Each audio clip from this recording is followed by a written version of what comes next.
እኛ ወንዶች ስንባል ክብራችንን በገዛ እጃችን እንጥለዋለን። አለመፈለጋችን እንኳን እየገባን እንለምናቸዋለን።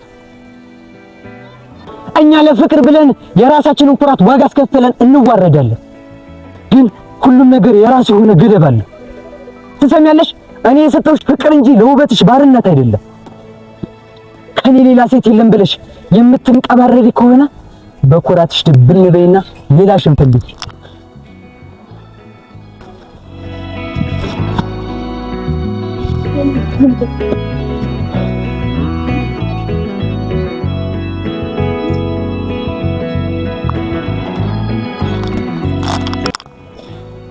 ለካ ሁሉም ነገር ክብር ጋር ሲገናኝ ፍቅርም ያበቃል። ሌላ ጊዜ ቢሆን ይለምንኝ ነበር።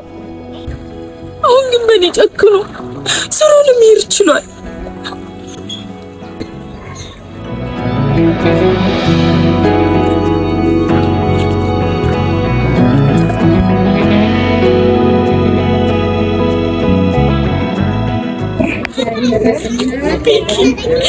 አምኜው ነበር እኮ ዓለሙን ቢተወኝ እሱ እንደማይተወኝ አስቤ ነበር። አሁን ግን ከሌላ ሴት ጋር አይቶ ቤኪ ለምን እኔ ላይ እንደዚህ አደረገ? ቆይ ለምን? ሰዎች እኮ እንደዚህ ናቸው ቅድስት።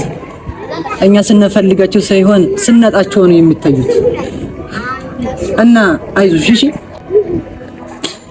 እሺ ጥፋቴ ምንድነው? አሁንስ ምን ማድረግ ነው ያለብኝ?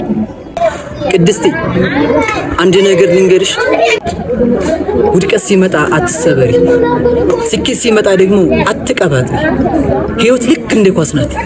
ዛሬ አንቺ ሜዳ ላይ ብትሆንም ነገ ደግሞ ወደ ሌላ መዞር አይቀርም። ግን አስታውሽ፣ ትልቅ የምትሆኚው የሰውን ክብር ዝቅ አድርገሽ ሳይሆን ለራስሽ ያለሽን አመለካከት ከፍ ስታደርጊ ብቻ ነው። በምታገኙ ሁሉ አትታለሊ፣ በሌለሽም ደግሞ አትኳለሊ። እውነተኛ ሴት ደግሞ ማለት ክብሯን ለማንም ሰው የማትጥልና ታጋሽ የሆነ ሴት ናት። እና ያችን ሴት ሆነሽ ማየት እፈልጋለሁ። እሺ አይዞሽ። ቃል እገባለሁ፣ ያችን ሴት ሆናለሁ።